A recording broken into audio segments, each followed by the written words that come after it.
तो good morning बच्चों, कैसे हैं आप। उम्मीद करता हूँ आप सभी अच्छे होंगे। तो बच्चों, आज हम हिस्ट्री का जो है चैप्टर नंबर 2 करने वाले हैं, जिसका नाम है major civilisations of the world, यानी कि विश्व की प्रमुख सभ्यताएं।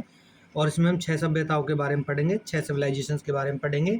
इजिप्शियन सिविलाइजेशन के बारे में, मेसोपोटामिया की सिविलाइजेशन के बारे में, ग्रीक या यूनानी सिविलाइजेशन के बारे में, रोमन सिविलाइजेशन के बारे में, चाइनीज सिविलाइजेशन के बारे में और माया सिविलाइजेशन के बारे में। सबसे पहले हम मिस्र की सभ्यता के बारे में पढ़ेंगे, इजिप्शियन सिविलाइजेशन के बारे में। ये मैप पे आपको इजिप्ट दिया हुआ है और यहीं पर जो मिस्र की सभ्यता का विकास हुआ। और हम देखेंगे कि जो मिस्र की सभ्यता है उसका जो डेवलपमेंट है 7000 बीसी पूर्व हो चुका था, और ये ज़्यादातर छोटे छोटे स्टेट्स में बटा हुआ था, जैसे कि नॉर्थ और साउथ इजिप्ट में। ठीक है ना। ये पूरी की पूरी जो सभ्यता है नाइल रिवर के पास, यानी कि नील नदी के पास में जो है क्या हुई थी, डेवलप हुई थी। 2 हिस्सों में बटा हुआ था, नॉर्थ इजिप्ट और साउथ इजिप्ट। नॉर्थ इजिप्ट जो है नील नदी के मुहाने पर था। मुहाना मतलब माउथ वो होता है जहाँ पे रिवर जो अपना पानी समुद्र में गिराती है। इसकी कैपिटल बूटो थी और इनका जो एम्बलेम था वो हनी बी था। और जो साउथ इजिप्ट है उसकी जो वो है वैली ऑफ नाइल में बसी हुई थी, घाटी में, और उनकी कैपिटल तेखे भी थी। और उनका जो स्टेट एम्बलेम था वो बंच ऑफ पेपायरस था, यानी कि पेपिरस का गुच्छा था। पेपिरस का पेड़ जो है ऐसा होता है। ठीक है। अब बात करते हैं हम 3400 बीसी में क्या होता है। एक किंग होता है मिनीजिया मैना, वो क्या करता है साउथ और नॉर्थ इजिप्ट को मिलाकर एक कर देता है और एक मोनार्की सिस्टम, राजतंत्र शासन की व्यवस्था करता है। और वो जो है फर्स्ट डायनेस्टी की स्थापना करता है, प्रथम राज्य वंश की स्थापना करता है। इंपॉर्टेंट बात यह है कि जो नेपोलियन बोनापार्ट था, वो फ्रांस का रूलर था, वो क्या करता है, played an important role in taking the knowledge of Egypt to the world, यानी कि उसने जो इजिप्ट की नॉलेज को वर्ल्ड तक पहुंचाया, दुनिया तक पहुंचाया। ठीक है। Sources of knowing the history of Egypt, Egypt की हिस्ट्री के बारे में अगर हम बात करें तो 3-4 तरीके से इसकी हिस्ट्री के बारे में जान सकते हैं। जैसे लिटरेसी सोर्सेज, जो लिखे हुए साक्ष्य होते हैं, जैसे हेरोडोटस, डायोडोटस और मैनेथो की जो लिटरेचर है उनसे हम इसकी जानकारी प्राप्त कर सकते हैं। आर्कियोलॉजिकल सोर्सेज कौन से होते हैं, जैसे जो पिरामिड बनाए, मोजोलियम समाधि बनाई, मुराल्स, टेम्पल्स, रोजेटा, इंस्क्रिप्शंस, इनके द्वारा भी हम क्या कर सकते हैं, जानकारी प्राप्त कर सकते हैं। मॉडर्न सोर्स की बात करें तो कुछ बुक्स हैं जो लिखी गई हैं किसके द्वारा, एडोल्ट इरमान के द्वारा और जेएस ब्रेस्टेड के द्वारा। इनके थ्रू भी हम जो है इजिप्ट की हिस्ट्री के बारे में जान सकते हैं। पॉलिटिक्स की बात करें हम, यानी कि राजनीति की बात करते हैं इजिप्ट की, तो यहाँ के राजा को फराओ बोला जाता था। और जो किंग है वो रिप्रेजेंटेटिव होता था गॉड का और जस्टिस का, यानी कि राजा जो है भगवान और न्याय का प्रतीक होता था। ठीक है। फराओ कुछ ऐसा दिखता था अपने टाइम में। बात करते हैं पॉलिटिकल हिस्ट्री की। जो राजनीतिक इतिहास है इनका 3 हिस्सों में बटा हुआ है, प्राचीन, मध्यकाल और आधुनिक। इट मीन जो एंशियंट पीरियड है उसको पिरामिड एज भी बोलते हैं, मेडाइवल पीरियड को फ्यूडल एज भी बोलते हैं, और जो न्यू इरा है, मॉडर्न इरा है, उसको हम इंपीरियल एज भी बोलते हैं। ठीक है। अब बात करते हैं हम इसके जो है एंशियंट पीरियड की, पिरामिड की। 6 डायनेस्टीज ने, यानी कि 6 राजवंशों ने राज किया था यहाँ पे। और अगर रूलर्स की बात करें, प्रमुख शासकों की बात करें, तो नरमेर, अट्टा, जोसर, इमनहोतेप, खूफू, यूजरेकाफ और खाफरे जो है इजिप्ट के राजा हुए। और इनमें आप जो सबसे इम्पोर्टेंट याद करेंगे वो जोसर और इमनहोतेप को याद करेंगे। ठीक है। फ़राओ जो है बहुत ज़्यादा ऊंचे ऊंचे पिरामिड्स बनवाते थे। और आज के टाइम की जो कैपिटल है इनकी, कायरो या कायरा, उसके साउथ में जो एक शहर है मेम्फिस, वहाँ पर 70 से ज़्यादा या 70 के आसपास जो है पिरामिड आज भी एग्जिस्ट करते हैं। और जो पिरामिड बनाने का जो श्रेय है, ठीक है ना, वो किसको जाता है, वो जाता है थर्ड जो डायनेस्टी के राजा थे जोसर, उनके एक वजीर थे इमनहोतेप, उनको जाता है। ठीक है। फिर बात करते हैं पिरामिड बनाने का कारण क्या था।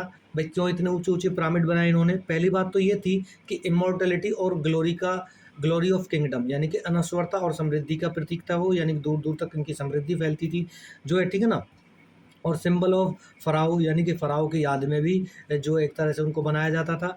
फिर प्लीज द फेवरेट गॉड, ठीक है ना, सन गॉड जिसको हम बोलते हैं, यानी कि अपने जो इनके फेवरेट गॉड थे, यानी कि सन को ये फेवरेट गॉड मानते थे, उसको खुश करने के लिए भी क्या करते थे, पिरामिड बनाते थे। और ये कहीं ना कहीं धार्मिक पवित्रता का, ये रिलीजियस होलीनेस का भी क्या थे, प्रतीक थे, सिंबल थे। ठीक है। फिर बात करते हैं प्रोवाइडेड एम्प्लॉयमेंट, रोजगार मिलता था लोगों को इनसे। और इनका जो संस्कृति है, इनका जो कल्चर है, वो बहुत लंबे टाइम तक जिया इसकी वजह से। ठीक है ना। आज देखते हैं कैसे कैसे जिया लंबे टाइम तक, क्योंकि आज भी देखते हैं पिरामिड वैसे के वैसे ही खड़े हैं। ठीक है। ये आपके जो एंशियंट इजिप्ट के जो पिरामिड्स है वो ऐसे दिखते हैं कुछ। ठीक है। और ये देखिए ग्रेट स्फिंक्स ऑफ गीज़ा, जो बनाया था किंग खाफरे ने, जो आधा शेर है और आधा इंसान है। ठीक है। इसको हम क्या बोलते हैं, ग्रेट स्फिंक्स ऑफ गीज़ा। ठीक है। अब बात करते हैं फ्यूडल एज की। ठीक है ना। फ्यूडल एज जो मेडाइवल एज है, 5 डायनेस्टीज ने यहाँ पे रूल किया। अगर प्रमुख जो रूलर्स की बात करें हम कौन कौन से थे, इनते, मेतुहोतेप, अमनहोतेप, सेनेवो और श्रेत यहाँ के प्रमुख रूलर्स थे। In this time Egypt divided into small states, ठीक है ना। और जो है जो शक्ति होती थी वो सामंतों के हाथ में होती थी इस समय। सामंतियों के जो मकबरे बने, कृषि और व्यापार खूब पनपा, जिसके कारण शहर सभ्यता का केंद्र बन गए। यानी कि फ्यूडल एज में क्या हुआ, इन्होंने जो मकबरे बनाए और कृषि और ट्रेड इनके टाइम में बहुत फला फूला था, जिसके कारण जो शहर है वो सारी सारी एक्टिविटीज़ का हब बन गए थे। फ्यूडल लॉर्ड्स जो है स्ट्रगल करते रहते थे आपस में ही, जिसके कारण जो अनरेस्ट और केओस यहाँ पर देखने को मिलती थी, अशांति देखने को मिलती थी, ठीक है ना। और जो सीरियन पीपल्स थे, Hyksos, take advantage of this time and control over the Egypt and exploit the Egyptian peoples। यानी कि जो सीरिया के जो लोग थे इन्होंने इस चीज़ का फ़ायदा उठाया यहाँ पे अशांति और अराजकता का, और इन पर नियंत्रण स्थापित कर लिया और उनका क्या किया, फिर शोषण किया, उन पर एट्रोसिटीज़ की, एक्सप्लॉयटेशन किया उनका, ठीक है। और जो इजिप्शियंस है इसी कारण से क्या करते थे, इन लोगों से नफरत करते थे, हेट करते थे। फाइनली क्या हुआ, फ्यूडल ऑफ थीब्स यानी कि थीब्स का जो सामंत था जिनका नाम था अमोजिस ने क्या किया, अमोजिस ने हिक्सोस को मिस्र के बाहर निकाल दिया, ठीक है ना। जो हिक्सोस पीपल थे उनको मिस्र के बाहर निकाल दिया, और उसने क्या किया, वो जो उसने खुद ने रूल करना स्टार्ट कर दिया। जो उससे आगे के राजवंश जितने भी आए वो क्या थे, पपेट्स थे, कठपुतली थे, ठीक है ना। फिर बात करते हैं, इसमें एक इम्पोर्टेंट बात ये है, the ancient Egyptian knew that sunlight and heat were essential for life and considered sun god causes of creation। यानी कि प्राचीन मिस्र के लोग जानते थे कि प्रकाश व ऊष्मा जीवन के लिए जरूरी है, और वो सूर्य को जो है रा या रे कहते थे, ठीक है ना। फिर बात करते हैं हम इंपीरियल एज की, जो मॉडर्न पीरियड है। इनकी जो डायनेस्टी है इसमें 18 राजवंशों ने राज किया, ठीक है ना। और जो यहाँ के राजा थे अमनहोतेप ने एक अच्छा राजतंत्र स्थापित किया, ठीक है ना, एक वेल ऑर्गेनाइज सिस्टम एस्टेब्लिश किया। अमनहोतेप ने क्या किया, सामंतों की शक्ति को खत्म किया, नहीं कि फ्यूडियल जो पावर है या पावर ऑफ फ्यूडेटरीज है उसको एंड कर दिया उसका। इन दिस टाइम जो पीपल्स हैं वो बहुत ज़्यादा, मतलब अमनहोतेप के काल में जो लोग खुश थे और समृद्ध थे, हैप्पी एंड प्रॉस्पेरस थे, ठीक है। फिर बात करते हैं हम मेन रूलर्स के बारे में। इस टाइम पे जो मेन रूलर्स कौन कौन से हुए थे, जो है अमनहोतेप सेकंड हुआ, एमोज हुआ फर्स्ट, और जो है थूटमोज हुआ, और थूटमोज थर्ड हुआ। हेतशोपसुत हुआ जो एक फीमेल रूलर थी, ध्यान रखना, जो हेतशोपसुत है वो कौन थी, एक फीमेल रूलर थी, ठीक है ना। और अगर हम बात करें 3100 सालों तक 31 राजवंशों ने जो है राज किया, यानी कि 31 डायनेस्टीज ने तकरीबन 3100 ईयर तक जो है इजिप्ट पे रूल किया। फाइनली 332 बीसी में अलेक्जेंडर ने क्या कर लिया, इजिप्ट पे कंट्रोल कर लिया। After Alexander rule of Ptolemy dynasty establish, यानी कि अलेक्जेंडर के बाद मिस्र पर जो है टॉलमी राजवंश की स्थापना हुई या स्थापित हो गया, ठीक है ना, उनका कंट्रोल आ गया। अब अगर हम यहाँ के एडमिनिस्ट्रेशन की बात करें तो जो है यहाँ का राजा फराओ था, जिसके पास अनलिमिटेड राइट्स थे, ठीक है ना, असीमित अधिकार थे, ऑटोक्रेटिक रूलर था, निर्गुण शासक था, केवल अपनी ही चलाता था, all powers in his hand, सारी शक्तियाँ उसके हाथ में थी। Pharaoh considered a DAT, pharaoh या राजा को भगवान की तरह समझा जाता था, ठीक है ना। फिर उसके नीचे जो है वजीर होता था। वजीर का जो मेन फंक्शन था, मेन काम था, वो क्या था, help the pharaoh in governance, यानी कि शासन को चलाने में वो राजा की मदद करता था, कर को इकट्ठा करता था, यानी कि टैक्स को कलेक्ट करता था, और रिकॉर्ड रखता था इनकम से रिलेटेड और एक्सपेंडिचर से, यानी कि इनकम कहाँ से आ रही है और खर्च कहाँ पे हो रहा है, ठीक है। फिर बात करते हैं मिलिट्री ऑर्गेनाइजेशन कैसी थी यहाँ पे। Initially pharaoh had no permanent army, starting में परमानेंट आर्मी नहीं थी और केवल सामंती व्यवस्था थी, ठीक है ना। सामंत ही इनको क्या करते थे, आर्मी के लिए जो लोग प्रोवाइड कराते थे। 12th डायनेस्टी में क्या हुआ, pharaoh built the permanent army, यानी कि 12वें राजवंश में फराओ ने जो स्थायी सेना रखनी स्टार्ट कर दी। अगर बात करें काउंसिल की, तो काउंसिल कैसी थी, एक जो है सेपरेट काउंसिल थी एल्डरली कोर्टियर्स की, यानी कि वृद्ध लोगों की अलग परिषद थी, जिसका नाम था सारू। ये इंपॉर्टेंट याद रखना कि सारू कौन सी जो है काउंसिल थी, ये एक एल्डरली जो है कोर्टियर्स थे, वृद्ध लोगों की एक अलग परिषद थी, ठीक है ना, सारू। और जो सारू का काम था, एडवाइज द फराओ, फराओ को सलाह देना कि कैसे जो है प्रशासन चलाना है, एडमिनिस्ट्रेशन कैसे रन करना है, युद्ध करना है या नहीं करना है, उनके बारे में बताता था। प्रोविंशियल रूल के अगर बारे में हम बात करें तो जो प्रांतीय शासन कैसा चलता था, जो पूरा का पूरा एम्पायर था, पूरा का पूरा साम्राज्य था, वो प्रोविंसेस में डिवाइड था, राज्यों में डिवाइड था। जैसे कि आज के टाइम में आप इंडिया को देखते हैं, इंडिया पूरा का पूरा इंडिया है, भारत है, और भारत में अलग अलग राज्य मिलेंगे, जैसे राजस्थान, हरियाणा, पंजाब, उत्तर प्रदेश वगैरह, ठीक है ना, तमिलनाडु, ऐसे आपको राज्य देखने को मिलेंगे। तो उस समय भी ऐसे ही अलग अलग राज्यों में बटा हुआ था पूरा का पूरा साम्राज्य। जो प्रोविंस का नेम थे, यानी कि जो राज्यों का नाम था, पहले राज्यों को वो जो बुलाते थे, नोम नाम से बुलाते थे, और जो उनका हेड होता था उसको नोमार कहते हैं। यानी कि जो प्रोविंसेस का हेड था, प्रांतों का हेड था, राज्यों का हेड था, उसको नोम कहा जाता था, और उसको जो मुखिया होता था, उसका जो हेड होता था, उसको नोमार्क कहते थे, ठीक है ना। और जो नोमार्क है उसको केवल फराहो ही चुनता था, ठीक है ना। बात करते हैं हम लोकल गवर्नमेंट की। तो लोकल गवर्नमेंट यानी कि जो स्थानीय शासन है, उसका एडमिनिस्ट्रेशन सामंतों के हाथ में था, फ्यूडल्स के हाथ में था। फ्यूडल लॉर्ड्स के पास जो है राइट्स थे, कौन कौन से, पुलिस और जस्टिस दोनों के राइट थे उनके पास, ठीक है। और सामंत जो है कर इकट्ठा करते थे, टैक्स कलेक्ट करते थे, और जो है पीस मेंटेन करने का काम करते थे। फिर बात करते हैं यहाँ के जुडिशियल सिस्टम की। तो जुडिशियल सिस्टम में क्या था, फराओ चीफ जस्टिस था, और जो है वो मुकदमे की सुनवाई लिखित तरीके से करता था, यानी कि मुकदमे के दौरान जो भी एक्टिविटीज़ होती थी उनको सबको लिखा जाता था, और फराओ जो है किसी भी केस को 3 डेज़ के अंदर अंदर क्या कर देता, उसका डिसीजन सुना देता था। अब बात करते हैं हार्श पनिशमेंट फॉर क्रिमिनल्स, यानी कि अपराधियों को सख्त सजा दी जाती थी, जैसे बीटिंग विद स्टिक्स, छड़ी से पीटना, एक्सपल्सन फ्रॉम द कंट्री, देश से निकाला देना, और मल्टीलेशन यानी कि अंग भंग कर देना। अंग भंग का मतलब होता है कि हाथ कटवा देना, पैर कटवा देना, आँख फोड़वा देना, या फिर जीभ कटवा देना। इस तरह की जो है हार्श पनिशमेंट दी जाती थी उस समय में, ठीक है। इकोनॉमी की बात करें तो मोस्टली एग्रीकल्चर पर डिपेंडेंट है, और आप ये इस बात को ध्यान रखेंगे कि मोस्टली जितने भी एंशियंट सिविलाइजेशंस हैं उनमें जो इकोनॉमी है वो बेस होगी या आधार होगा उसका क्या, एग्रीकल्चर, ठीक है ना। फिर बात करते हैं यहाँ पे जो क्रॉप्स उगाई जाती थी, ग्रो करी जाती थी, जैसे वीट, बार्ले, कॉटन और फ्लैक्स, यानी कि गेहूं, जौ, कपास और सन यहाँ पे उगाए जाते थे।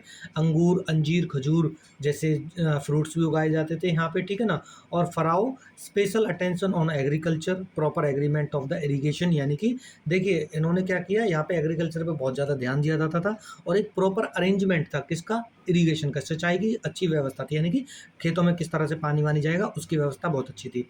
एनिमल हस्बेंड्री की अगर हम बात करें तो क्या था, इजिप्शियन जो है रियर्ड करते थे काऊ, शीप, डोंकी, काव्स और पोल्ट्री, यानी कि मिस्र के लोग गाय, भेड़ और जो गधे, बछड़े, मुर्गी वगैरह पालते थे, ठीक है। इंडस्ट्रीज़ की अगर हम बात करें तो यहाँ पर जो इंडस्ट्रीज़ थी, Egyptians proficient in many industries, यानी कि जो मिस्रवासी थे बहुत से उद्योगों में क्या थे, निपुण थे, अच्छे थे। और यहाँ पे स्टोन कटिंग का काम किया जाता था, मेकिंग ऑर्नामेंट्स एंड यूटेंसिल्स, यानी कि गहने और बर्तन बनाए जाते थे, making weapons from the bronze and copper, यानी कि तांबे और जो है कांसे के जो हथियार बनाए जाते थे, फर्नीचर यानी फर्नीचर वगैरह बनाया जाता था, लकड़ी का सामान वगैरह, ठीक है। इस तरह की जो यहाँ पे क्या थी, जो है पॉटरी वगैरह सिस्टम जो बनाया जाता था। ये देखिए किस तरह से फर्नीचर उस टाइम के फ़राओ की जो चेयर्स वगैरह होती थी, ठीक है, वहाँ के टूल्स वगैरह इस उस टाइम के, ठीक है ना। और इम्पोर्टेंट इंडस्ट्री की बात करें हम तो वहाँ पे पोट्री और जो क्लोथ की जो इंडस्ट्री है बहुत ज़्यादा इम्पोर्टेंट थी, यानी कि मिट्टी के बर्तन और कपड़े की बुनाई जो है बहुत ही अच्छे स्तर पर की जाती थी। यहाँ पर जो इजिप्शियंस थे वो प्रोफिशिएंट थे, बहुत अच्छे थे किन चीज़ों में, कि बोट और शिप बनाने में। इसके अलावा जो है वो पेपिरस के पौधे से कागज़ बनाते थे। Egyptians made paper from the papyrus grass plant, जिसको मैंने अभी आपको जो है साउथ जो इजिप्ट था उसका जो आपका जो स्टेट एम्बलम था, बंच ऑफ पेपिरस, उसमें भी आपको दिखाया था। Egyptian various medicine material also made, यानी कि इजिप्शियनों ने बहुत सारी मेडिकल भी क्या बोलते हैं उसको, दवाइयाँ भी बनाई अपने टाइम में, ठीक है। अब बात करते हैं कॉमर्स एंड ट्रेड के बारे में। मिस्र में जो व्यापार बहुत विकसित था, फ्लोरिश्ड था, और जो इंटरनल जो ट्रेड होता था वो नाइल रिवर से होता था। और जो और ये जो लोग इंपोर्ट करते थे चीज़ें, कुछ एक चीज़ों को इंपोर्ट करते थे, जैसे कि spice, dyes, oils, powders, sandalwoods from the India and Arab, यानी कि मिस्र से मसाले, रंग, तेल, पाउडर, चंदन भारत, मतलब चंदन भारत और अरब से मंगाते थे, ठीक है ना। कल्चर और रिलीजन की बात करें तो इजिप्शियन पीपल कैसे थे, पॉलीथिस्टिक थे, और जो है दे वर्शिप्ड द नेचर, यानी कि मिस्र के लोग बहुदेववादी थे, बहुत सारे देवताओं को पूजते थे। जैसे कि अब आज भारत में देखते हैं आप कितने सारे देवताओं को पूजते हैं लोग, उसी तरह से, और ये नेचर को भी पूजते थे, प्रकृति को पूजते थे। और इनके इतिहास में जो लगभग 3000 गॉड्स की जो है लिस्ट मिलती है, ठीक है ना, रिकॉर्ड मिलता है। और इनके जो पॉपुलर डिएटीज़ थे, यानी कि जो प्रमुख प्रमुख देवता थे, उनमें सबसे महत्वपूर्ण था सन, सूर्य, और उसको वो ये लोग जो है रे, रा, होर्स और एमन के नाम से बुलाते थे, ठीक है ना। और सूरज के बाद जो है जो प्रमुख देवता था वो नील नदी का देवता था, जिसको ओसिरिस बोलते थे ये लोग, ठीक है ना। अब बात करते हैं एक जो है गॉड ऑफ स्काई यानी कि नूत। जो नूत था वो आकाश का देवता था। सिन जो चंद्रमा का देवता था। After the death of pharaoh and feudatories, their bodies coated by the chemicals for preservation and put dead bodies in the tomb। यानी कि जो राजा या फ्यूडेटरीज यानी कि जो सामंत होते थे मरने के बाद उनके ऊपर जो केमिकल जो लेप लगाया जाता था, तो उनकी बॉडी पर एक केमिकल को पोता जाता था, जिससे क्या होता था कि उनकी बॉडी को प्रिजर्व रखा जाता था यानी कि सुरक्षित रखा जाता था। और उसके बाद उनको क्या किया जाता था, उनकी डेड बॉडी को जो है टॉम में रखा जाता था, ठीक है ना। उनकी मम्मी को वहाँ पे जो है डेड बॉडी को मम्मी बोलते हैं उसको, जिसको लपेट कर रखते हैं। और ठीक है ना, टॉम मतलब पिरामिड में उनको दफनाते थे ये लोग, ठीक है ना। इस तरह से आप देखते हैं, इस तरह से जो उनके वो होते थे ताबूत वगैरह जिनमें रखते थे ये लोग उनको। और contribution of Egyptian civilisation to the world, यानी कि वर्ल्ड को, दुनिया को क्या दिया इजिप्ट की सिविलाइजेशन ने। मिस्र वासियों ने जो है 365 दिन का साल दिया तथा पांचांग यानी कि कैलेंडर दिया, ठीक है ना। और दूसरा, इन्होंने सन क्लॉक और वाटर क्लॉक की जो है डिस्कवरी की, इन्वेंट किया।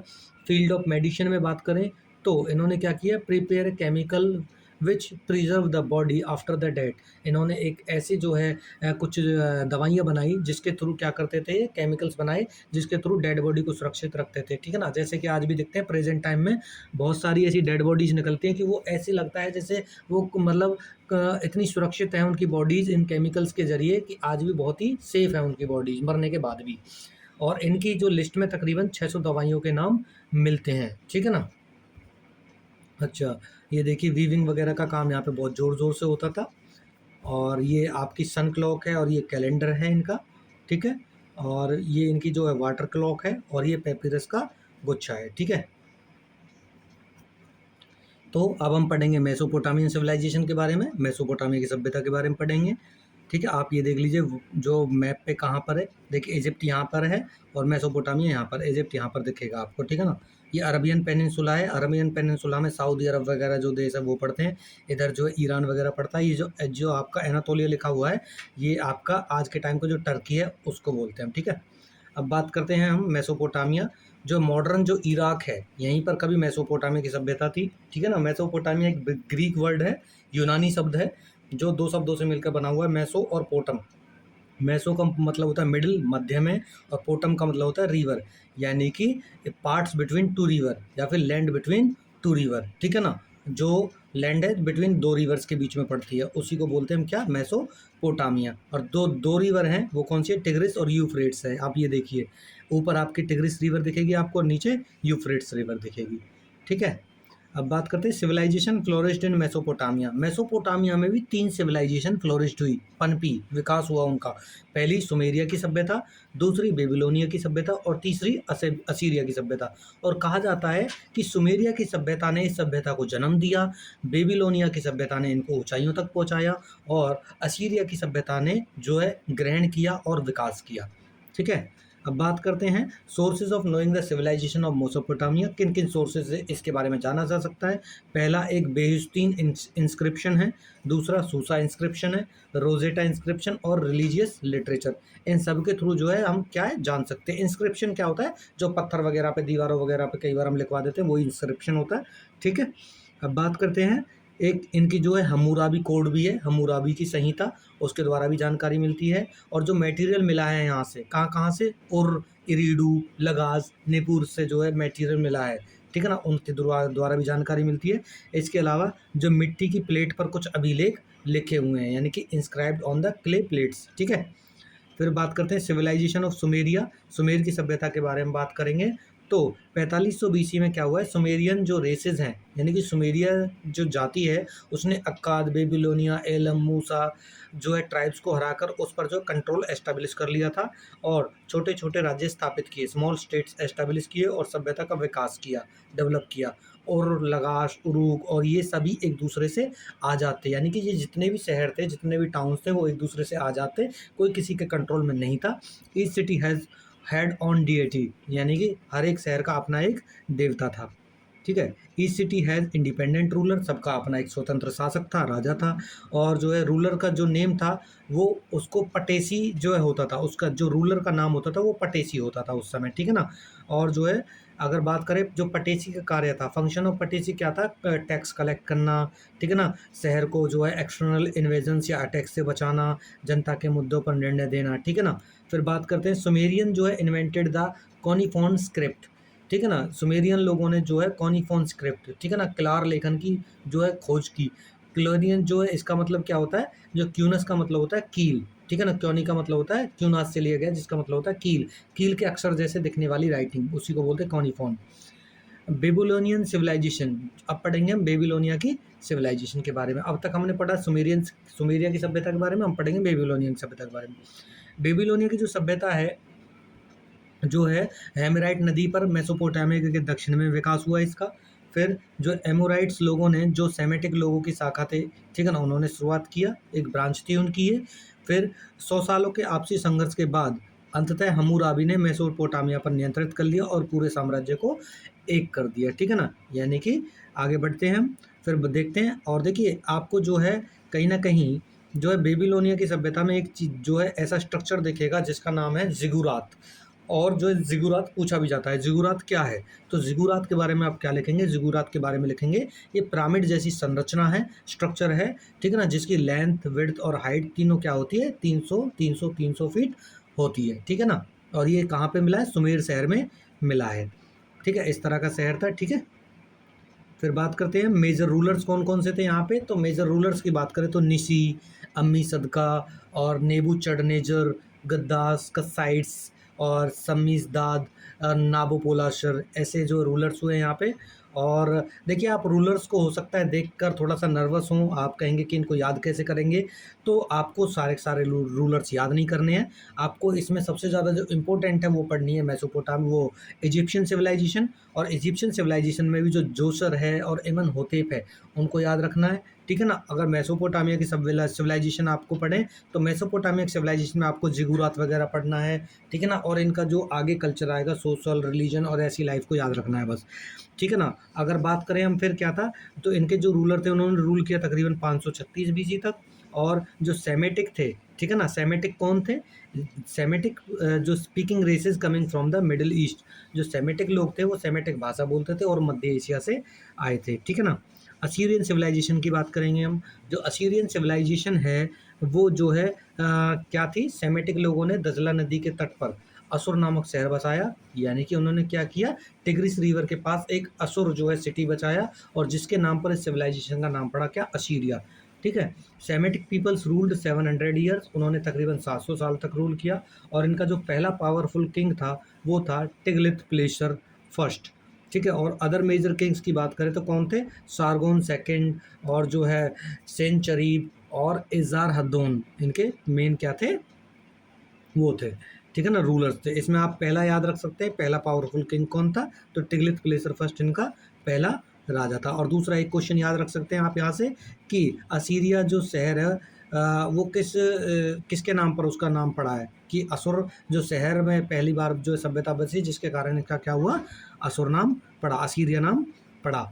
इनके जो लास्ट मेजेस्टिक राजा थे वो कौन से थे, वो थे असुरबैनीपाल, इनके लास्ट जो है फेमस राजा थे, इनके पॉपुलर राजा थे इनके, ठीक है ना। असुरबैनीपाल ने अपना शासन बेबीलोन, मीडिया, फोइनिसिया और सुमेरिया, एलम तक फैलाया। और असुरबैनीपाल के समय में व्यापार यानी कि ट्रेड, एजुकेशन और कला का बहुत ज़्यादा विकास हुआ। और इनकी जो कैपिटल थी असुरबैनीपाल की वो कौन सी थी, निनवे थी, ठीक है। असुरबैनीपाल का जो के शासन कमज़ोर होने के बाद में क्या हुआ, 612 बीसी में चैल्डीज लोगों ने यहाँ पर अधिकार कर लिया।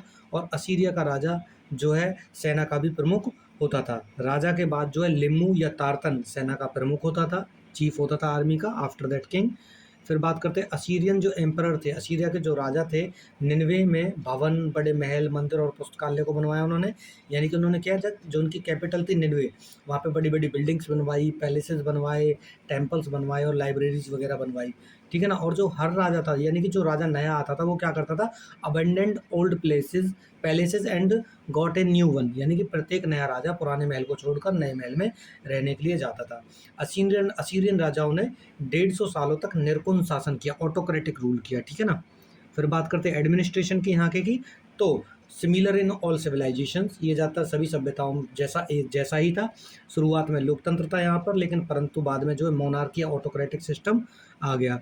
फिर बात करते हैं, जो राजा था वो देवीय सिद्धांत पर शासन करता था और सबसे बड़ा आदेश देने वाला न्यायाधीश और सर्वोच्च अधिकारी होता था। जो राजा था वो डिवाइन प्रिंसिपल, एक देवता की तरह राज करता था, और वही क्या होता था, सुप्रीम कमांडर होता था, जज होता था, हाईएस्ट ऑफिशियल भी वही होता था। फिर उसका जो एम्पायर था वो प्रोविंसेस, राज्यों में बटा हुआ था। राज्यों के जो प्रमुख थे, हेड थे, उनको राजा ही चुनता था।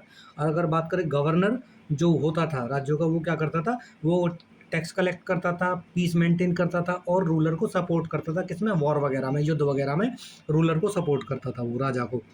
सोशल लाइफ की अगर हम बात करें तो जो सोसाइटी थी वो 3 हिस्सों में डिवाइड थी, अपर क्लास, मिडिल क्लास और लोअर क्लास, ठीक है ना। अपर क्लास की बात करें तो इसमें किंग, ऑफिशियल और प्रीस्ट, यानी कि राजा, अधिकारी और पुरोहित आते थे। मध्य वर्ग में सामंत और व्यापारी आते थे। और जो निम्न वर्ग, लोअर क्लास में जो है दास, किसान वगैरह आते थे, ठीक है ना, फार्मर्स वगैरह। सोसाइटी में जो है idea of morality is very high, समाज में नैतिकता को सबसे ऊपर रखा जाता था, ठीक है ना। और जो पोजीशन ऑफ वुमेन थी वो बहुत ज़्यादा सामान्य थी यहाँ पर। फिर बात करते हैं रिलीजियस लाइफ की यहाँ की। तो रिलीजियस, धार्मिक जो है लाइफ कैसी थी, तो लोग बहुदेववादी थे, यानी कि बहुत से देवताओं को पूजते थे। खेतों, नदियों और पहाड़ों की भी पूजा करते थे, वर्शिप करते थे इनकी। और each city has own DAT, अपना हर शहर का अपना एक देवता था। अगर मेन डीएटी की बात करें, अनु गॉड ऑफ सिकाई था, की अर्थ का देवता था, सिन मून का देवता था, तम्मूज गॉड ऑफ वेजिटेशन या एग्रीकल्चर था, और इश्तहार या इश्तहार इश्तार मतलब जो गॉडेस ऑफ लव थी। और या सॉरी, ईस्टर बोलते हैं हम इसको, ईस्टर, ठीक है ना। ईस्टर कौन थी, गॉडेस ऑफ लव थी। और जो नरगल कौन था, गॉड ऑफ प्लेग था, ठीक है ना।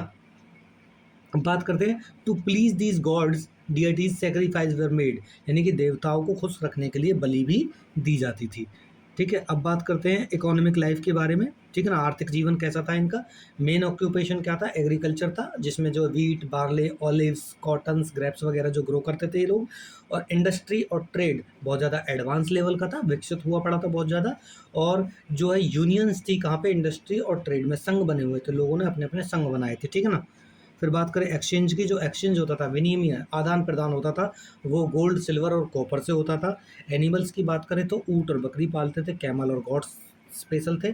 और कार्विंग, नक्काशी का काम होता था किस किस पर, वुड पर, गोल्ड पर, सिल्वर पर और प्रीशियस स्टोन्स पर। यानी कि नक्काशी का मतलब होता है कि उन पर कुछ ना कुछ कलाकारी करना, ठीक है ना, कुछ स्ट्रक्चर बना देना। जैसे आपने देखा होगा कई बार आप जब रिलीजियस प्लेसेस पे जाते हैं, धार्मिक स्थानों पे जाते हैं, तो कई बार चावल पे भी वो लोग नाम लिख देते हैं, ठीक है ना।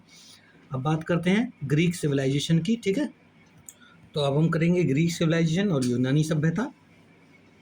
ये देख लीजिए, वर्ल्ड मैप है, और वर्ल्ड मैप पे जो है यूरोप यहाँ पे पड़ता है। और ये जो ग्रीस देख रहे हैं आप, ग्रीस कहाँ पे है, ये देखिए, ये जो है आपका, ये ग्रीस है, ठीक है ना। ग्रीस को ही हम यूनान भी बोलते हैं, और इसकी कैपिटल क्या है, एथेंस है फिलहाल के टाइम में, ठीक है। तो अब हम पढ़ते हैं इसके बारे में, लोकेशन ऑफ ग्रीस ये देख लीजिए यहाँ पे है, ठीक है ना। अब आगे बढ़ते हैं हम, ग्रीक सिविलाइजेशन। जो ग्रीस है क्या है, एक पेनिनसुला है, प्रायद्वीप देश है, जो कहाँ पर पड़ता है, south east of the Europe, दक्षिण पूर्व में पड़ता है।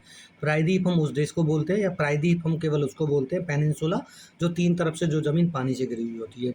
और ग्रीस में तकरीबन 502 जो आइलैंड्स हैं। मेजर आइलैंड्स की बात करें यहाँ पर तो क्रीट, ट्रॉय, साइप्रस, एथेंस और मैसिडोन और स्पार्टा यहाँ के प्रमुख आइलैंड्स हैं। 4000 BC जो क्रीट में सभ्यता का विकास हुआ, और इसीलिए इसे क्रीट की सिविलाइजेशन भी हम बोलते हैं, ठीक है। फिर बात करते हैं, जो क्रीट की सिविलाइजेशन है वो लगभग 1500 BC पूर्व में पनपी या फिर विकसित हुई, फ्लरिश्ड हुई। और जो क्रीट सिविलाइजेशन है उसमें जो है क्या है, जो है नोसस और फीस्ट ट्रॉय जो मेजर सिटीज़ थे यहाँ पे। और बात करें क्रीट की सभ्यता के बाद जो माइसिन शहर में माइसिन की सभ्यता का विकास हुआ, माइसिन सिविलाइजेशन का विकास हुआ 1200 BC के आसपास कर। 1200 BC में जो है Aryan tribes took over the Greece, यानी कि आर्यन की जो जनजाति है उन्होंने ग्रीस पर क्या कर लिया था, अधिकार कर लिया था। Civilisation developed in various states, बहुत सारे अलग अलग शहरों में जो है इसका विकास हुआ सभ्यता का। शहरों को पॉलिस भी बोलते थे, यानी कि यहाँ पर शहरों को क्या बोलते थे, पॉलिस बोलते थे। प्रत्येक शहर की अपनी सेना और अपनी सरकार थी। The states fight among themselves, ये आपस में ही जो है सारे के सारे लड़ते रहते थे। ठीक है ना, वहाँ का ये स्ट्रक्चर है। Political history divided in 3 parts, यहाँ की जो राजनीतिक इतिहास है वो 3 हिस्सों में बटा हुआ है। डार्क एज जिसको एज ऑफ होमर बोलते हैं हम, आयरन एज जिसको एज ऑफ सिटी स्टेट्स बोलते हैं, और हेलेनिस्टिक एज। ठीक है, 3 हिस्सों में बांटा हुआ है। अगर बात करें हम किसकी, source of knowing Greek civilisation, अगर इसके बारे में जानना है तो हमको जो है हमारे पास कौन कौन से साधन हैं। ठीक है ना, तो होमर द्वारा लिखे गए काव्य इलियाड और ओडेसी, जो एपिक्स है इलियाड और ओडेसी, उनको होमर द्वारा लिखा गया। होमर यहाँ का बहुत बड़ा राइटर था एंशियंट टाइम का। और इलियाड और ओडेसी आप देख रहे हैं, इनके ऊपर ना मूवी भी बनी हुई है, बड़ी बेहतरीन मूवीज़ है। ठीक है ना, जिसमें ट्रॉय वॉर के बारे में बताया हुआ है। हिस्टोरिका जो है हेरोडोटस के द्वारा लिखी गई है, और ध्यान रखना हेरोडोटस को फादर ऑफ हिस्ट्री भी बोला जाता है। ठीक है ना, और इन दोनों को ना ज्योग्राफी में भी इंक्लूड करते हैं। स्टार्टिंग में ज्योग्राफर भी थे, यानी कि पहले जो लोग होते थे ज्योग्राफर भी होते थे, हिस्टोरियन भी होते थे, बॉटनिस्ट भी होते थे, जूलॉजिस्ट भी होते थे। ठीक है ना, नेचुरलिस्ट भी होते थे, सब चीज़ होते थे वो। फिर बात करते हैं एक्सकेवेशन ऑफ सिटीज़, यानी कि एथेंस, कोरिंथ, स्पार्टा और थीब्स जो क्या थे, यहाँ से जो खुदाई में जो सामग्री मिली है, एक्सकेवेशन में जो मटेरियल मिला है, वो भी सोर्स है यहाँ का। और बात करें थ्यूसीडाइडेस द्वारा लिखा गया जो पेलोपोनेशियन की लड़ाई जो, ठीक है ना, वो भी एक इसका सोर्स है। इसके अलावा एरिस्टोटल और जो प्लेटो का जो वर्क है उसके द्वारा भी ग्रीक के बारे में जाना जा सकता है। एडमिनिस्ट्रेटिव या पॉलिटिकल सिस्टम की अगर हम बात करें यहाँ की, तो बहुत से राजवंशों में लोकतंत्र और कुछ में निर्कुंज शासन था। बात करें किंग की, तो वो उसको भगवान के बराबर माना जाता था। काउंसिल जो इलेक्ट की जाती थी, ठीक है ना, जो परिषद इलेक्ट की जाती थी, वो परामर्श से चुनाव होता था उनका ना, सलाह लेकर। और जो 2 तरह की परिषद थी, ब्यूल जो है कुलीन लोगों की परिषद थी, ब्यूल यानी कि अपर क्लास पीपल्स की वो थी, और जो अगोरा थी वो ऑर्डिनरी पीपल्स की जो है सभा थी।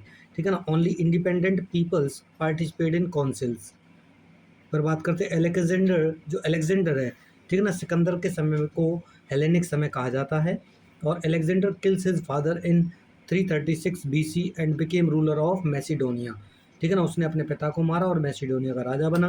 उसने जो है विद्रोह को दबा दिया और उस पर कंट्रोल कर लिया। और 150 स्टेट्स एट दैट टाइम, उस टाइम तकरीबन 150 स्टेट थे, 150 स्टेट्स थे। ठीक है ना, फिर बात करते हैं हम ग्रीस सिविलाइजेशन टाइप जो है, इसमें जो है सिटीजन्स जो 3 टाइप के थे, यानी कि ठीक है ना, लोग 3 तरह के थे, स्वतंत्र, विदेशी और गुलाम, फ्री, फॉरेन और स्लेव्स। ठीक है ना, आम सभा को लोग चुनते थे, जिसे एक्सलेसिया भी कहा जाता था। तो एक्सलेसिया क्या थी, एक्सलेसिया एक सभा थी जो चुनी जाती थी ऑर्डिनरी पीपल्स के द्वारा। ठीक है, सोशल सिस्टम की बात करें तो समाज 4 भागों में बटा हुआ था। ठीक है ना, कौन कौन से 4 भाग थे, अब देखेंगे उनको आगे हम।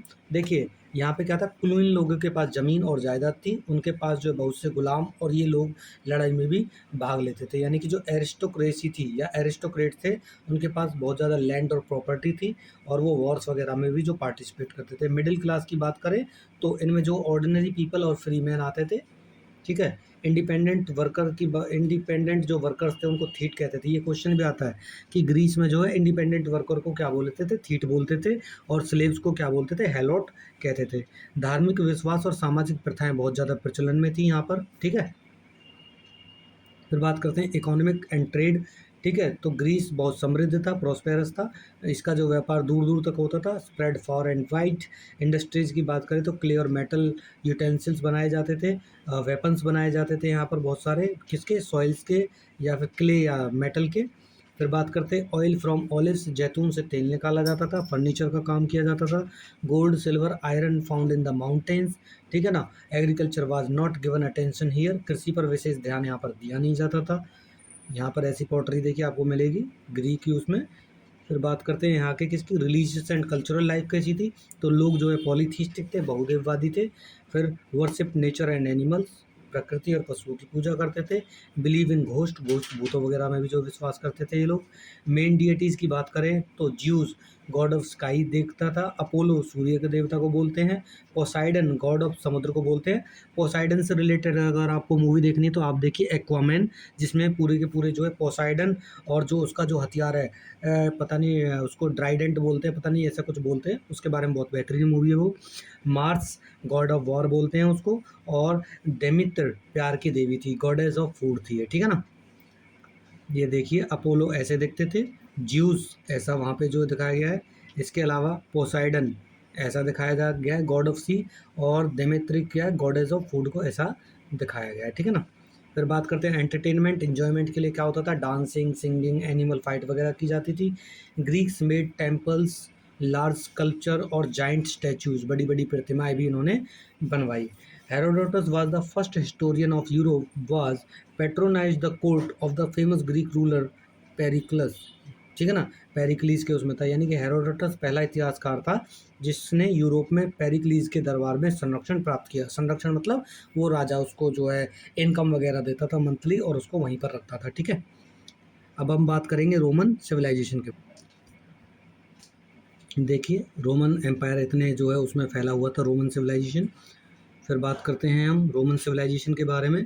तो 1000 ईसा पूर्व यानी कि 1000 BC में क्या हुआ, रोम एक छोटा सा गांव था, एक स्मॉल विलेज था जो कि 7 पहाड़ियों पर फैला हुआ था, 7 पहाड़ियों पर था और टाइबर नदी के पास में था, ठीक है ना। इसीलिए इसको 7 पहाड़ियों का नगर भी कहा जाता है रोम को, ठीक है। और फिर बात करते हैं 8 BC के आसपास कर जो है ये एक शहर बना, सिटी बना, और उसके बाद जो है एक वास्ट एम्पायर बन गया। अगर बात करें एट्रूस्कन जाति ने इसके विनाश और विस्तार में योगदान दिया, ठीक है ना। फिर बात करते हैं इन्होंने जो है इमारतें और शहर बसाए, बिल्डिंग्स और सिटीज़ बसाए। इसके अलावा जो इटालियंस थे gain knowledge of alphabet, arts, warfare, weapons from the Etruscan, उन्होंने एट्रूस्कन से जो है अक्षर, कला और हथियारों के बारे में जो है सीखा। 500 BC Latin Aryans defeat the Etruscan and control the Rome. जो लैटिन जो आर्यन थे, आर्य लोग थे, उन्होंने क्या किया, एट्रूस्कन्स को हराया और रोम पर अधिकार कर लिया। रोमुलस रोम का पहला राजा था, ये आप याद रखेंगे कि रोमुलस कौन था, रोम का पहला राजा था, ठीक है। रोमन हिस्ट्री को बात करें तो 4 हिस्सों में बांटा हुआ है। पहला मोनार्की पीरियड जिसको हम राजतंत्र काल कहते हैं, दूसरा रिपब्लिकन पीरियड गणतंत्र काल, तीसरा जो है सैनिक अधिनायकों का काल, period of military leaders, fourth हम बात करें तो इंपीरियल पीरियड साम्राज्यवादी काल बोलते हैं। मोनार्की पीरियड की बात करें तो इसमें राजा जो है हेड होता था स्टेट का, उसके पास जो अनलिमिटेड राइट्स होते थे, ठीक है ना। Monarchy period society divided, monarchy period में जो सोसाइटी थी अगर देखा जाए तो 2 हिस्सों में बटी हुई थी। कौन कौन सी, अगर देखा जाए तो पैट्रिशियन, ठीक है ना, और दूसरी प्लेबियन। पैट्रिशियन जो लोग थे वो लैटिन लोग थे और रोम के वास्तविक रहवासी थे, वहीं के रहने वाले ओरिजिनल जो है रहवासी थे, वो वहीं रहते थे हमेशा से।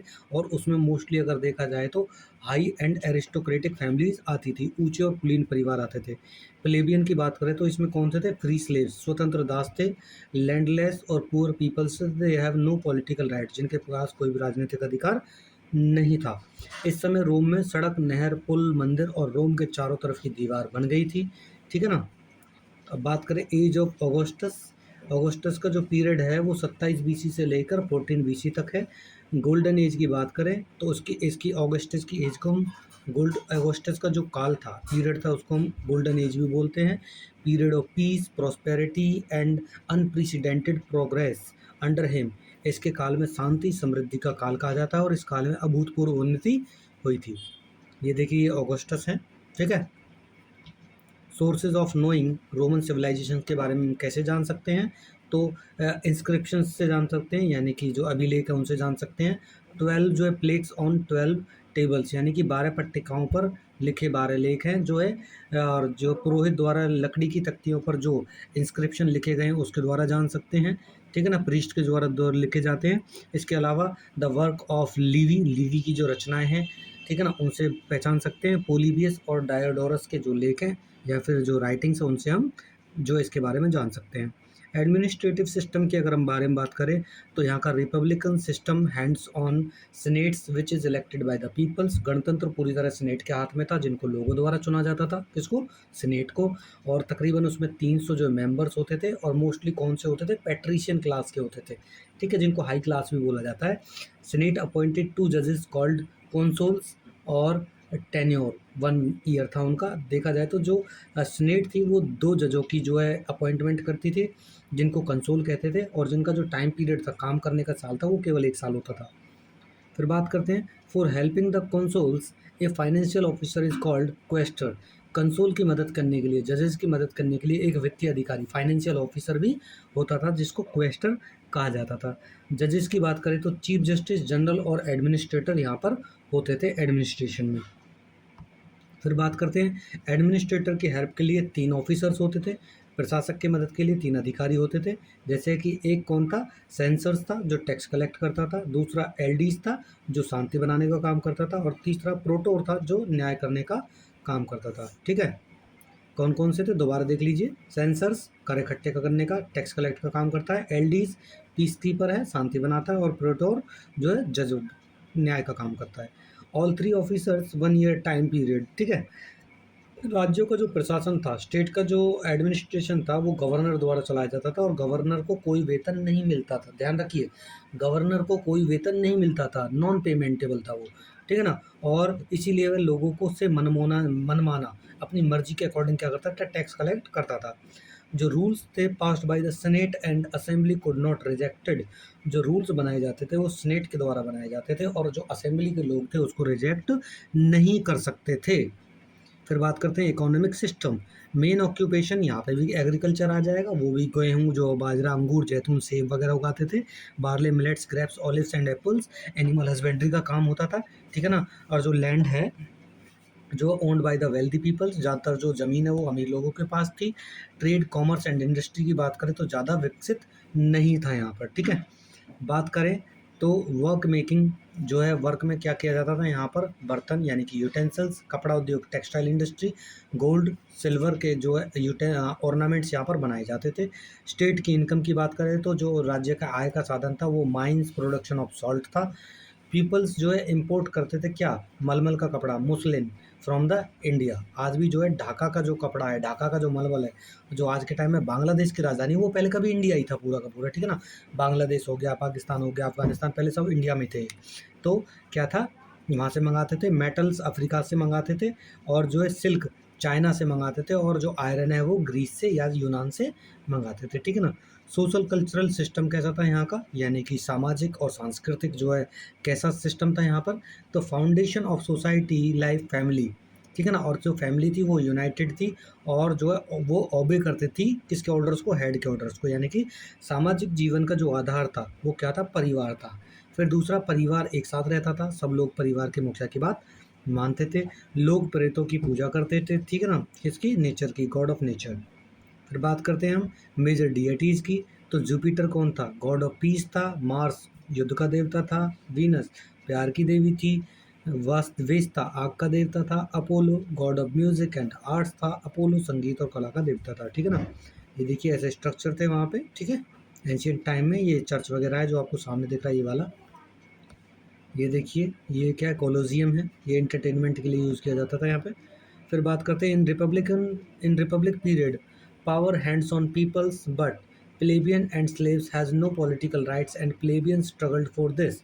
गणतंत्र काल में शक्ति लोगों के हाथ में थी, परंतु प्लेबियन और दासों को कोई अधिकार नहीं था। शासन व्यवस्था की ध्रुव धार्मिक विचार थे। ठीक है ना, यानी कि शासन जो है धार्मिक विचारों से चलता था।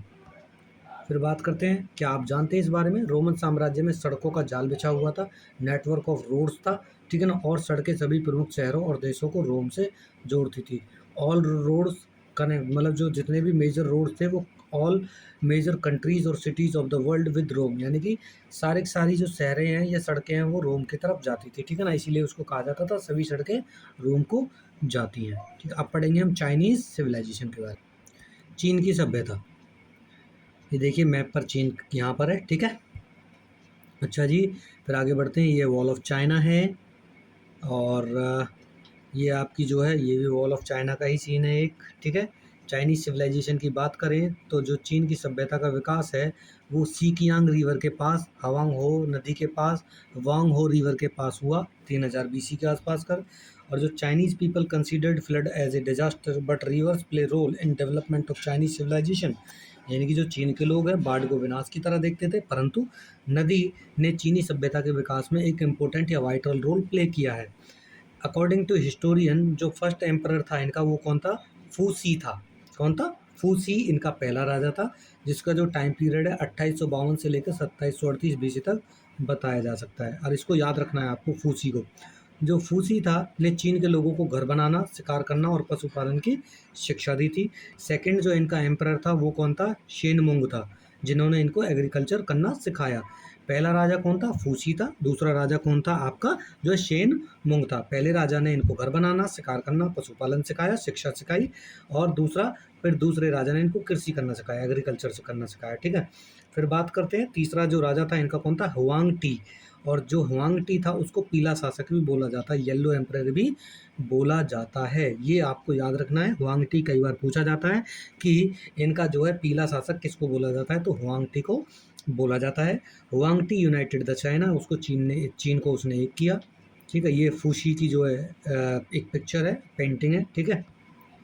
फिर बात करते हैं took empire peak on the progress, और साम्राज्य जो है विकास के उच्च स्तर तक ले गया वो हुआंग टी। और फिर बात करते हैं प्रमुख जो राजवंश था, इनके प्रमुख राजवंश मेजर डायनेस्टी कौन सी थी? जो हाशिया राजवंश, हाशिया डायनेस्टी थी, सांग डायनेस्टी, चाओ डायनेस्टी, चिन डायनेस्टी, हान, तांग और सुंग डायनेस्टी। ठीक है ना। फिर बात करते हैं सोर्सेज ऑफ नोइंग सिविलाइजेशन, इसके बारे में कैसे जान सकते हैं? कुछ माइथोलॉजीज हैं, जैसे पौराणिक कथाएं। ठीक है। इसके अलावा जो है बूचिंग और जो है बीचिंग का जो है एक तरह से पोट्री है, पोइट्री, उसके द्वारा हम इसको जान सकते हैं। ठीक है ना, कन्फ्यूशियस की। इसके अलावा जो है पैलियोलिथिक रिमेन्स हैं, यानी कि पुरापाषाणिक अवशेष है। पैलियोलिथिक रिमेन्स मतलब उस टाइम के जो पत्थर वगैरह हैं। बोन्स रिकॉर्ड्स है, उसके द्वारा पहचान सकते हैं। Pottery image related to sound, उसके द्वारा भी हम इसकी सभ्यता के बारे में जान सकते हैं। एडमिनिस्ट्रेशन की अगर बात करें तो किंग वॉज कॉल्ड वांग, चीन के राजा को वांग भी कहा जाता है। ये भी इंपॉर्टेंट क्वेश्चन है, ये आता है। इनके बारे में 2 क्वेश्चन ज़रूर आते हैं कि भाई इनका पीला शासक किसको बोला जाता है और चीन के राजा को क्या बोला जाता था। फिर बात करते हैं जो राजा था यहाँ का सुप्रीम जज होता था और प्रीस्ट होता था। लोग राजा को पिता के समान मानते थे और उसकी भगवान की तरह जो क्या करते थे, पूजा करते थे। फिर बात करते हैं काउंसिल मिनिस्टर्स की अगर बात करें तो वांग ने एक मंत्रियों की परिषद बनाई, जिसका नाम जो है वांग जो था उसने क्या किया, वांग ने जो है मंत्रियों की परिषद बनाई, जिसका काम प्रशासन में मदद करना था, एडमिनिस्ट्रेशन में हेल्प करना था। और इस तरह की जो है एग्जीक्यूटिव काउंसिल्स थी जिसमें 6 मेंबर्स होते थे। ठीक है ना। ऐसी बहुत सी परिषदें थी, बहुत सी काउंसिल्स थी। उनमें से कुछ काउंसिल्स के नेम देख लेते हैं हम। पब्लिक सर्विस कमेटी थी। ठीक है।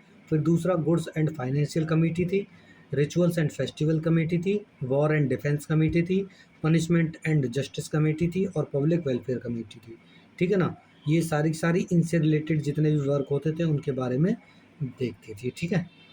फिर बात करते हैं हम only qualified persons appointed to the government post, केवल सरकारी पदों पर वही लोग बैठ सकते थे जो योग्य होते थे। ठीक है। राज्य का शासन जो है राज्यों में बटा हुआ था शासन।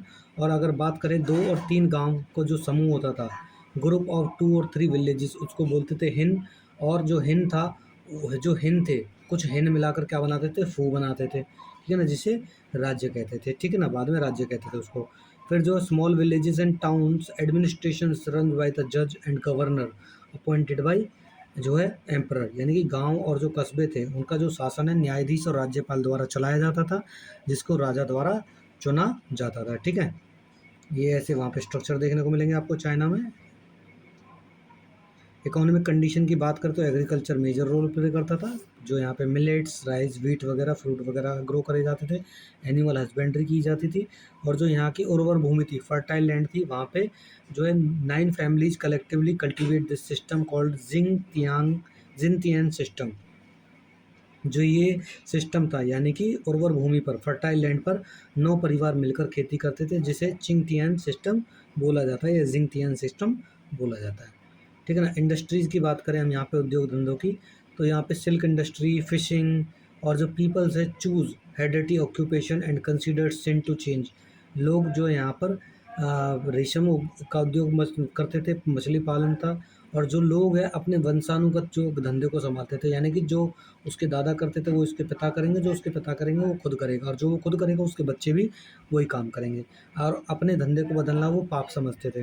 ट्रेड एंड कॉमर्स, एम्परर जिंग तियांग जो थे, जो राजा हुआंग टी था, ने चीन के व्यापार को विकसित करने के लिए सड़कों का जाल बिछा दिया था, ठीक है ना, रोड नेटवर्क्स को बहुत ज़्यादा वाइड कर दिया था, व्यापारियों में जो संघ होते थे उस समय, ठीक है ना, यूनियंस होती थी। इसके अलावा सोशल लाइफ की बात करें तो शिष्टाचार और नम्र व्यवहार समाज में महत्वपूर्ण समझा जाता था, ठीक है ना। एटिक्वेट और पोलाइट बिहेवियर इम्पोर्टेंट था। अकॉर्डिंग टू चाइनीज जो क्रिएटर ऑफ द वर्ल्ड, जो कौन है, पानकू है। चीनियों के अनुसार दुनिया किसने बनाई है, पानकू ने बनाई है। यहाँ पे 4 वर्ग होते थे, ठीक है ना। पहला था कौन सा, मंदारिन। मंदारिन में कौन आते थे, जल्दी से विद्वान, शिक्षक और ऊंचे पढ़े लिखे लोग आते थे, scholars, teacher and persons with higher education. फिर सेकंड क्लास की बात करें तो किसान वगैरह। थर्ड क्लास में आते थे आपके कारीगर, आर्टिशंस। और क्लास 4 में आते थे इसमें ट्रेडर्स, व्यापारी वगैरह। जॉइंट फैमिली सिस्टम था यहाँ पर, ठीक है ना, जॉइंट फैमिली में जो लोग रहते थे, ठीक है। अब आगे बात करते हैं हम, रिलीजियस लाइफ कैसी थी। जो यहाँ पर जो स्कॉलर थे वो मोनोथिस्टिक थे, यानी कि जो पढ़े लिखे लोग थे वो एकेश्वरवादी थे, केवल एक गॉड में बिलीव करते थे। और जो नॉर्मल पीपल थे वो बहुदेववादी थे, पॉलीथीस्टिक थे, बहुत सारे देवताओं की पूजा करते थे, ठीक है ना। ये लोग प्रकृति की पूजा करते थे, नेचर की। मेन डिएटीज़ की बात करें तो यहाँ पे जो मेन डिएटीज़ थे, यंग थे, यंग, जिनको गॉड ऑफ स्काई बोला जाता, आकाश के देवता। चिन जो है, जिसको गॉड ऑफ अर्थ और विंड बोला जाता है, चिन से ही कहीं चीन निकला है, जिसको जो है धरती का या हवा का देवता बोलते हैं, ठीक है ना, पृथ्वी का देवता। फिर बात करते हैं जो चीन था, चाइनीज़ थे। जो चाइनीज़ जो है बिलीव करते थे किन किन चीज़ों पे, चाइनीज़ लोग अंधविश्वासी थे, सुपरस्टिशियस थे, और भूतों पर, अपशगुन पर और जादू टोने पर यकीन करते थे, यानी कि वो किस पे, घोस्ट पर, बैड ओमेन पर और विच क्राफ्ट वगैरह पर बिलीव करते थे। मेन ऑक्यूपेशन की बात करें, मेन फिलोसफी जो थी, मुख्य दर्शन, वो कन्फ्यूशियस का और लाओ त्से का है यहाँ पे, ठीक है ना। 6 BC में जब बुद्धिज़्म स्प्रेड हो रहा था पूरी दुनिया में, तभी, या इंडिया में उस समय, भारत से यहाँ पर बुद्धिज़्म भी फैलने लगा था 6 BC में, ठीक है ना। और यहाँ का एक बहुत फेमस जो व्यक्ति था जिसका नाम था फाहियान, वो भी आया था, ठीक है ना।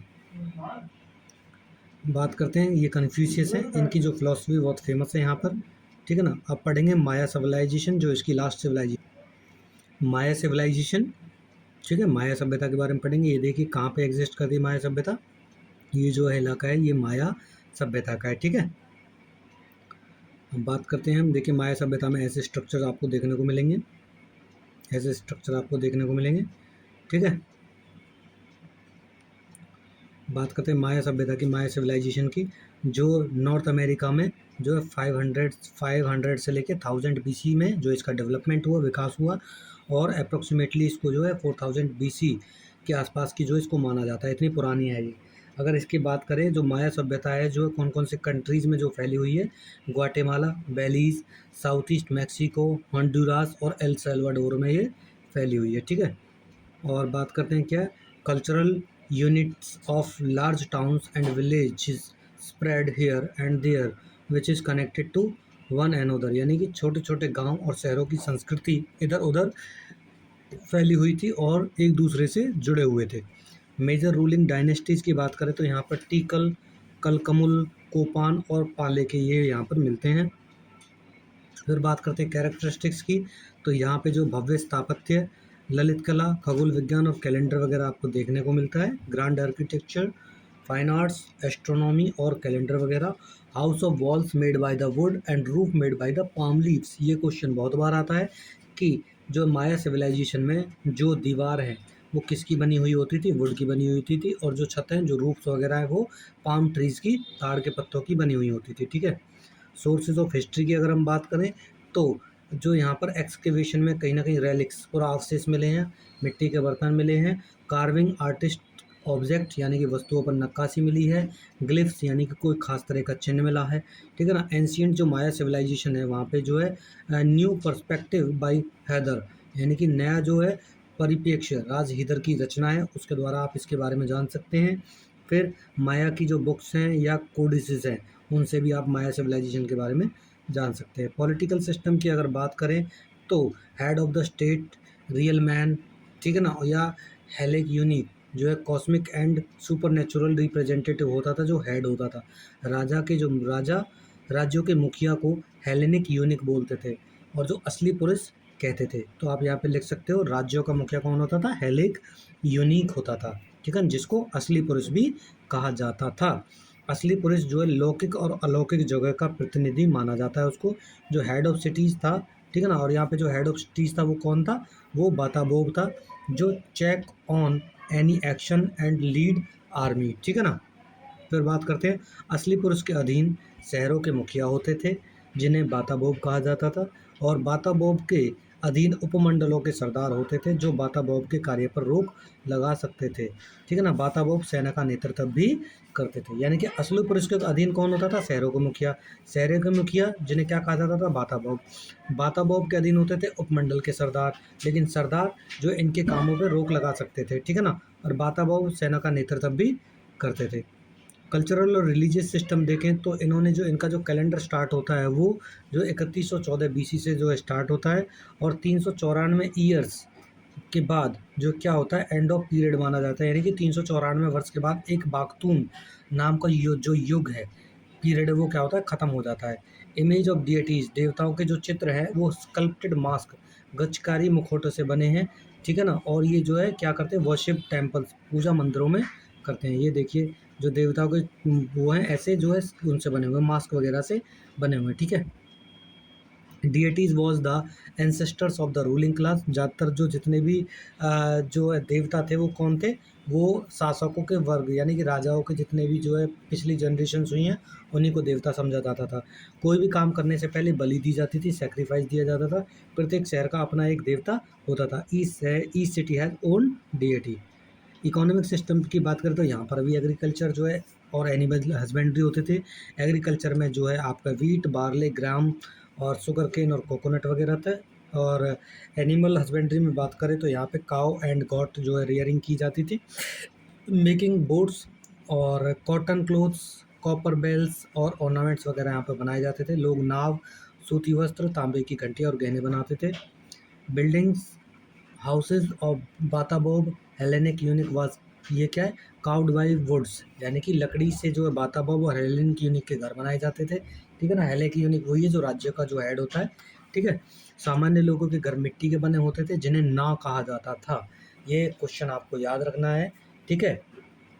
जो बाताबोब या हेलेनिक के जो घर है वो लकड़ी से बनते थे, वहीं पर जो गरीब लोग हैं या ऑर्डिनरी लोग हैं उनके घर किससे बनते थे? मड के बनते थे, मिट्टी के बनते थे, जिनको ना कहा जाता था। रोड्स आर वाइड, रोड बहुत चौड़े चौड़े थे यहाँ पे, ठीक है ना। इन्हें स्कैब या स्केब ऑब कहा जाता था। तो इसी के साथ जो आपकी जो सिविलाइजेशन है वो ख़त्म होती है, और उम्मीद करता हूँ कि आपको ये अच्छी लगेगी। और बच्चों एक चीज़ का ध्यान रखें कि आपको इसको बार बार रिपीट करना है, तकरीबन 1 से 2 से या कम से कम 3 बार आपको ये देखनी है। स्पीड बढ़ा लीजिएगा, जिससे आपकी जो अंडरस्टैंडिंग है अबाउट दिस चैप्टर वो बढ़ेगी, और आपको जितनी भी चीज़ें इंपॉर्टेंट कही गई हैं प्लीज़ आप उनको कंसीडर कीजिएगा। Thank you.